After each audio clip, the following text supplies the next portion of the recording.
Friends, welcome back to P and sports. Indira Gandhi Rashtriya Janjati विश्वविद्यालय में PhD के एप्लीकेशन फॉर्म जो हैं आए हैं, उससे रिलेटेड ये वीडियो है जो आपको विस्तृत जानकारी देगा कि इस फॉर्म में या इस यूनिवर्सिटी में किस तरह से आप एग्जामिनेशन देके या कौन से ऐसे प्रोसीजर हैं जिसके थ्रू आप पीएचडी प्रोग्राम में डायरेक्टली अप्लाई भी कर सकते हैं और एडमिशन भी ले सकते हैं। तो इसमें सबसे पहले मैं बता दूं आपको कि ये सेंट्रल यूनिवर्सिटी है जो कि Indira Gandhi national tribal university के रूप से के नाम से जानी जाती है। अमरकंटक जो कि मध्य प्रदेश में है, वहाँ पर ये यूनिवर्सिटी है। सेंट्रल यूनिवर्सिटी जैसे मैंने कहा ट्राइबल यूनिवर्सिटीज़ में आती है। एलिजिबिलिटी क्राइटेरिया और अदर चीज़ों के बारे में तो बात करेंगे ही। उससे पहले आप देख लीजिए कि जहाँ पे प्रोग्राम्स की अगर बात करें तो डिफरेंट तरीके के माफ़ कीजिएगा प्रोग्राम्स आपको देखने को मिलेंगे, जिसमें इंग्लिश से लेकर लास्ट आप देखेंगे political science, social work, computer science and physical education जो कि आरसीएम के नाम से यहाँ पे लिखा हुआ है। ये सब जो है आपके पीएचडी के लिए इस बार जो है इन्होंने एप्लीकेशन फॉर्म इसके निकाले हुए हैं। मिनिमम क्वालिफ़िकेशन जो है वो पीएचडी के लिए आप जानते हैं कि मास्टर डिग्री तो चाहिए होता है। जब फिजिकल एजुकेशन की बात करेंगे तो एमपीएड यहाँ पे 55% के साथ चाहिए अगर आप जनरल कैटेगरी में लाई करते हैं। उसके अलावा रिलैक्सेशन दिया जाएगा 5% का अगर आप SC ST OBC हैं, यानी कि 50% वो हो जाता है।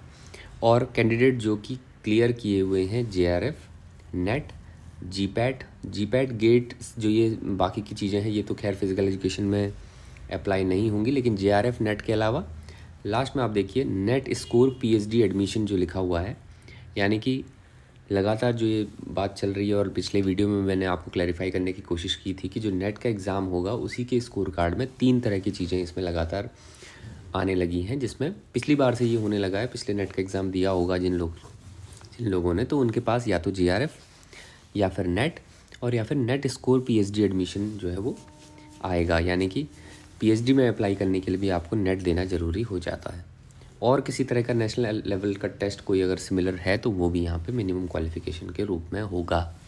तो अब ये बात अगर देखें आप तो इस PhD के एडमिशन में भी आपको ये तीनों ही जो एलिजिबिलिटी हैं, तीनों फॉर्म अगर हम देखें तो कम से कम 2 तो आपके लिए इम्पॉर्टेंट हो जाती हैं कि वो मैंडेटरी है, आपके पास वो होनी ही चाहिए। एक तो मास्टर डिग्री, दूसरा आपके पास नेट स्कोर होना चाहिए PhD एडमिशन के लिए। PhD सीट की मैट्रिक्स पे अगर आप जाएंगे तो डिफरेंट जो फैकल्टी हैं उनके अलग अलग तरह के आप प्रोग्राम्स के हिसाब से आप जो कैटेगरीज़ हैं उसका क्लासिफिकेशन देख सकते हैं उनकी सीट्स का। जहाँ पे अगर आप देखेंगे फ़िज़िकल एजुकेशन की मैं डायरेक्टली अगर जाऊँ तो आपको यहाँ पे देखने को मिल रहा है 37 नंबर पे, जहाँ पे PhD इन फिज़िकल एजुकेशन की बात कर रहे हैं, जहाँ पे 6 जो सीटें हैं वो UR की हैं। अगर आप देखेंगे EWS की सीटें अगर देखेंगे तो वहाँ पे 2 सीटें हैं। 5 सीटें आपके पास एक तरह से OBC की हैं।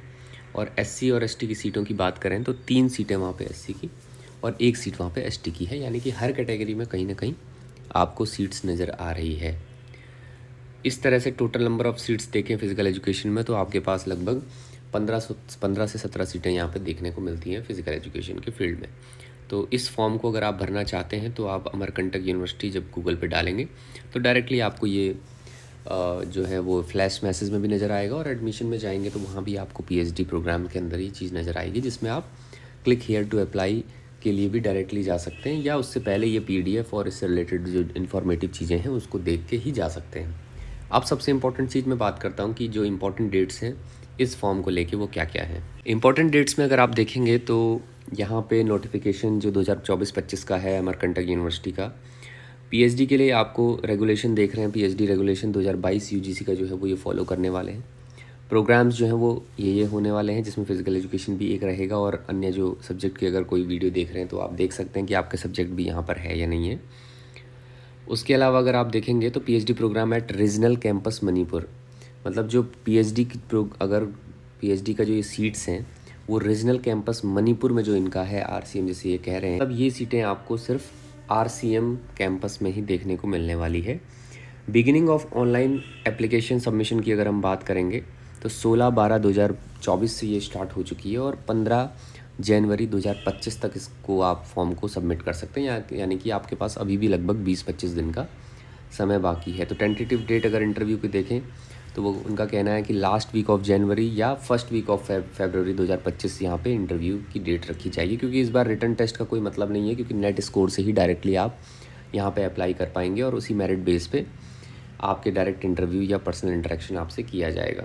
कैसे अप्लाई करेंगे आप वेबसाइट देख सकते हैं, जहाँ पे IGNTUADM.samarth.edu.in, या इसके अलावा दूसरी चीज़ें भी है। Application fee for general EWS और OBC के लिए 700 रुपये रखी गई है और SC ST PWD के लिए 500 रुपये यहाँ पे ये फ़ी रखी गई है। तो इंपॉर्टेंट डेट्स पे नज़र एक बार फिर डालेंगे आप कि आप लास्ट डेट का वेट ना करें। अगर आप वाकई में PhD प्रोग्राम के लिए आप कहीं सर्च कर रहे हैं तो ये भी एक अच्छा ऑप्शन आपके लिए है, जहाँ पे कि सीटें काफ़ी हो जाती हैं जब हम PhD प्रोग्राम की सीट्स के हिसाब से अगर उसको देखते हैं। तो फ़िलहाल इस वीडियो में इतना ही। और किसी तरह का अगर आपका कोई डाउट है इस से रिलेटेड या नेट में जो रिसेंट चेंजेस हो रहे हैं उससे रिलेटेड, तो आप ज़रूर कमेंट बॉक्स में लिख सकते हैं। फ़िलहाल के लिए बस इतना ही। बहुत बहुत धन्यवाद।